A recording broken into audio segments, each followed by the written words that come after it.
What is up guys, Danny this side. So in this video, I'm going to show you how to buy Grammarly Premium. So first off, head over to Google or any browser and then in the search bar, type in Grammarly or grammarly.com. Then you will see the first official link of Grammarly. Just click on that link and then you will be welcome to this homepage of Grammarly.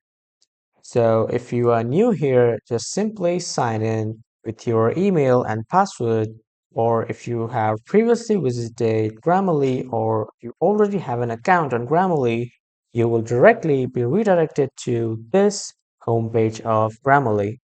So after coming here on your left side, just simply click on account and then in the account section, click on the subscription button and here you can find multiple plans on Grammarly. So you can choose the one that you want and then you can just pay for it. As you can see, I've selected one plan and this shows me to choose my plan. This is the annual one, this is the quarterly, and this is the monthly plan.